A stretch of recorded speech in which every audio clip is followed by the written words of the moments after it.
Hello and welcome. Does the first trading hour have any predictive value for the rest of the trading day? Or in simpler words, if I take a look at the first trading hour, what does that tell me in terms of the asset's movement for the rest of the trading day? This is what we are going to find out using Python. Now I'm using intraday cryptocurrency prices to show that. You can also apply those concepts to stock prices, commodities, or whatever other asset class you can think of. Now for cryptos, there's a special case as they are traded 24/7. So I'm starting at the first available hour, which is 0 to 1 o'clock. For stocks, that would be different dependent on what exchange you are trading. So it might be 9 to 6 instead. So just be aware of that. The conceptual is the exact same, but the trading hours might differ. So let's get started. First of all, we need pandas for data handling. Then from Binance client, we need the client. So be sure you have installed the Python-Binance library. That just makes things way easier. So you can easily use API calls and get price data conveniently. Then we need a couple of functionalities from the datetime library. So we need datetime, time delta, and UTC. And also for plotting, matplotlib here. That's it in terms of libraries. And then you gotta instantiate the client in order to use all the handy functions. And next we pull cryptocurrency intraday price data. So I'm doing that within a function, get data. And this function is taking a symbol. So by default, we just pull for the Bitcoin in relation to USDT. Then we define an interval, by default, just the 1 hour interval, and the look back, just 300 days. So within this function, we gotta define what needs to be done. So first of all, we need to define the look back horizon. So you wanna go from now and then 300 days back. So you need to pull the time as of now. So just storing that in now and use datetime now UTC. This will give you an UTC timestamp for exactly now in Unix format. And then you also want to subtract 300 days from that now timestamp to get all prices 300 days back from exactly now. So you define past as now minus and then pandas handy to date time delta function and provide the lookback. So this will just give you a now timestamp and a timestamp 300 days from now, back from now. And you use those parameters now to pass that to the API call where you pull historical K-line or candlestick data. So you pull a client, get historical K-lines, and then you have to pass the symbol, in our case BTC USDT by default, the interval, so 1 hour by default, but you can change that for whatever interval you're interested in. Then you provide the past timestamp until the now timestamp as string values. Then you want to wrap all of that into a data frame. So this will give you a JSON format, so you want to wrap that all to a data frame. So I'm storing that as PD data frame, provide the result of this API call in a data frame. So you can do that step by step to exactly see what the or how the object is looking like. I'm just telling you this is a JSON formatted object. I'm wrapping that to a data frame, and I'm also giving the columns some names here. So I'm defining columns.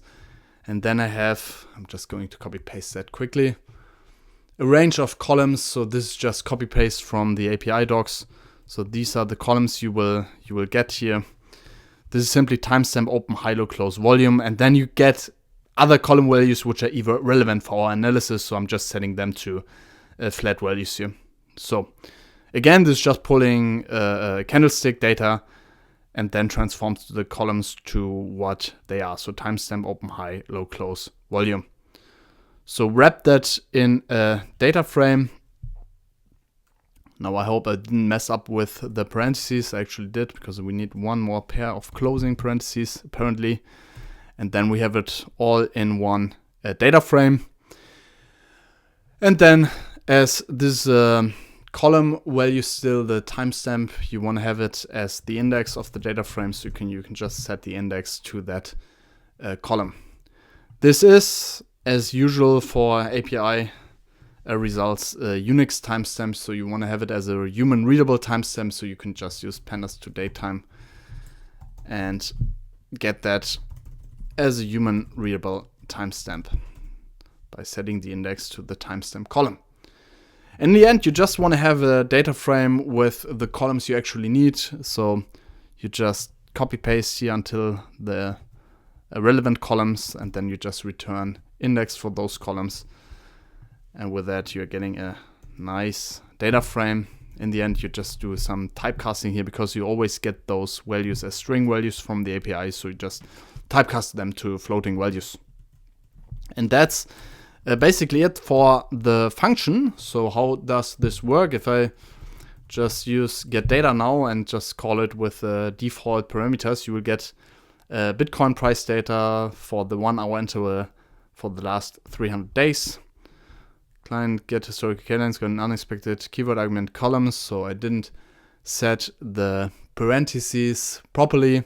So obviously you have to close the parentheses here, because you end the API call here with the parameters, and then you define the columns in the parentheses here. So I just messed that up here. Sorry for that, but happens. So if you can call it again, then you will get Bitcoin price data for the last 300 days, 1 hour, granular.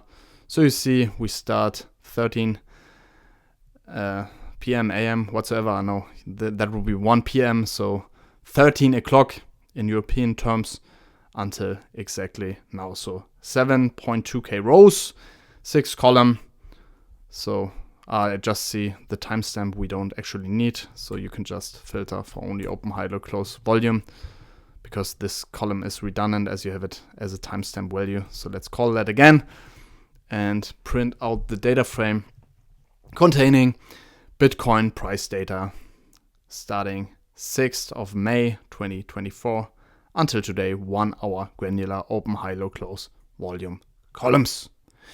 And now next, we want to get the first hour, right? So you want to get what is the return on the first hour candle.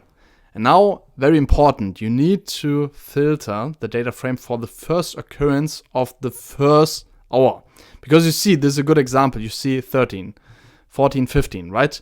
You don't have the 0 hour here. I mean, you can manage that in this function, but for now, I'm doing that out of this function. So I'm just filtering for the first occurrence of the 0 timestamp in that data frame. So there are thousands of ways to do that. You can, for instance, just filter the index for the hour being 0, then you get a Boolean mass. Then you could filter the data frame for that, and then just take a look at when does this happen the first time.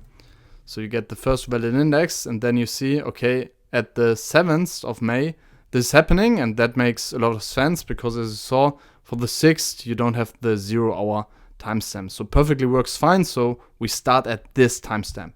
So you just filter your data frame for this, and then you just start your data frame at this timestamp. So you filter the data frame for the first valid index, and then you just say, I want to have the data frame from here on, from the 7th of May, 0 o'clock on. So I have the first 0 o'clock value for the 7th of May. And then you can continue getting every day's first 0 hour value. All right. And this is what we are going to do. So we are going to pull the first hour value, which is first hour. And then you just take the data frame, group it by the index dates, right? So this is just looking like this. So if you take index date, you get the single dates for the index, and then you just pull the first of that, and then you get the first hour. So if you pull first here, you just get the first hour of the of every day. All right, so you can test that actually. So for the first one, it's straightforward because it's just the first row here. So it's the exact same as you see. But if you check that for the next one here, so if you check that for, let's say, we just screen for the 8th of May, I hope. Yeah, that should do the job. So you can just use this as a string and say, give me that from this day on. So you see this is the first hour of the next day, so the 8th. So you see this is matching with this one here. So you have this open, this close, 62312, 62312, and 62586, 62586 here, right? So you get the point. You just get every single day, you get the first hour.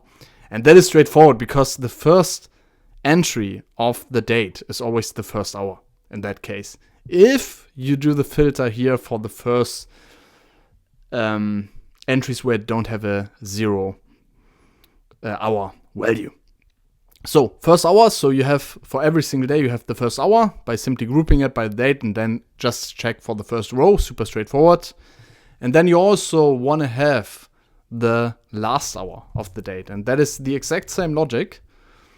So you just take this exact same syntax, check for the last available value.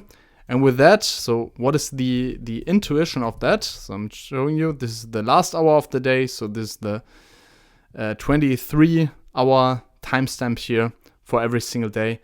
With that, you can simply calculate the remaining return. So with the first hour return, you can just calculate the return on the first hour. That is super straightforward, right? You just calculate, and we are doing that like this. We store that in first hour return, and then you just take and let me show you that in the data frame because that is straightforward. You just take, so what is the first hour's return? You just take the close in relation to the open, and with that you have the first hour return. So in mathematical terms, you just subtract the open from the close, and then you divide that by the open, and with that you have the return on the first hour candle. All right, so you just take first hour and then close, subtract first hour open, and then divide that by the first hour open. So the return on the first hour. Right, set the parentheses the proper way, of course. Then you get the first hour return. So you know exactly what return you have on the first hour candle of every single day. And then you want to have the daily return here. All right, or you can also name that remaining return. And now this is a bit tricky because, so not in mathematical terms, but just logic wise, because you want the remaining day return, so you want to have the return without the first candle. If you include the first candle, you have kind of a biased view because the first hour candle has an influence on the overall daily return. All right, and you want to exclude that because you want to separate the first hour return from the remaining day return. So the daily return is the daily return x the first hour return, or without the first hour return. And you can calculate that very easily. You just take the last hour's return, take a look, not return, you take the last hour's close price, subtract the first hour's close price, and then set that to relation to the first hour's close. With that, you get the remaining return because you just filter out the first hour return with that. So you just take a look at the last hour's return and set that to relation to the first hour's close, where you have excluded everything what is happening in the first hour. So step by step again, the daily return or the daily remaining return would be the last hour's close. So the very last price tick on the day minus the first hour's close, that is the price excluding everything what was happening in the first hour, so just the close of the first hour, and then set that into relation to, again, the first hour close. So with that, you get the return for the remaining day. All right. And then you can wrap them together in a data frame. So you can call that df analysis and then PD data frame on those two entries. So just first hour return is first hour return, and then you got the daily return, or daily remaining return is the more proper expression here, is just the daily return. All right, so how this is looking like is simply that. So you have the first hour return and the daily return. And now what you intuitively are just doing is you calculate if there is a correlation between these two values. All right. So if you have a daily return which is following the first hour return, doesn't matter in which way. So it might be that it's dropping after it's positive. It might be that it's rising if it's positive. It might be that all those cases occur. So you just calculate the correlation between those two columns to see if there is a relationship at all. So you can do that easily by just calling that correlation. And then on this data frame, you just apply a correlation coefficient. So df analysis, correlation, and then you just screen for the correlation matrix, and then just to have one value, you just take log of the intersection of both, which is the correlation, the single correlation value. So this is looking like this, and you see we have a correlation of 0.018. Think about that. This is a very, very, very weak correlation, indicating that there's not much going on between the first hour return and the remaining return, which is already quite an interesting observation. All right. And next, you can do some plotting to visualize that, and for that you have a scatter plot to see this relation. This is always good for plotting two correlated values. You just take a scatter plot and see how they're actually related. So you just can take df analysis here and plot basically this data frame. So first hour return versus daily return. That's just copy paste here, and then daily return. And then, I mean, you can give it some fancy names. You can improve this plot.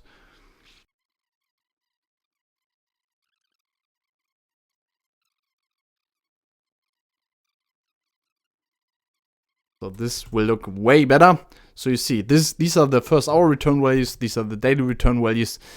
And you see already quite some interesting stuff here. So for instance, you see for this very large negative value, so it was dropping by over 3% here, and then it was actually ending up by roughly the same amount or even less than that. The bulk is obviously here, and you don't really see a significant relationship here, right? It appears to be randomly being scattered across the plot, and that is exactly what this value is telling you. There is no, or at least a very, very weakly positive relation. So we can already say that you cannot really derive the price movement from the first hour move.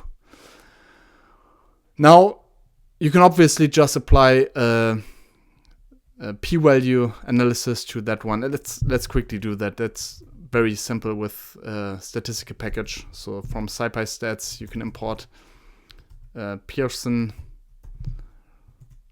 R, and then define correlation and the p-value.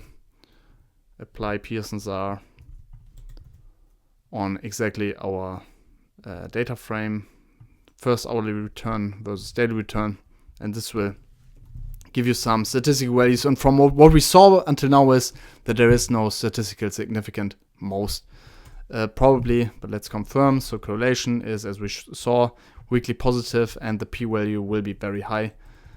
So p-val 0.745, so not even significant on the 10% level. So no relation, at least for the Bitcoin until now. So most probably, if you form a strategy out of that, but I leave that up to you. If you buy when the daily return is positive or you sell, then you won't have a meaningful trading strategy, most probably, as there is no relation. But I leave that up to you. It's a good way to internalize all these concepts. I hope this was interesting for you. Let me know what you are interested in next. And the most important one is that also true for stocks? So test that on stock prices. Test that on other time frames. So maybe it is not the first hour which is relevant. Maybe it's the first 15 minutes. Maybe it's the first minute. Maybe it's the first 2 hours. So do a bit of a deep dive into it and let me know what you find out in the comments below. And let me know if you have any questions. Thanks a lot for watching. Cheers. Bye bye.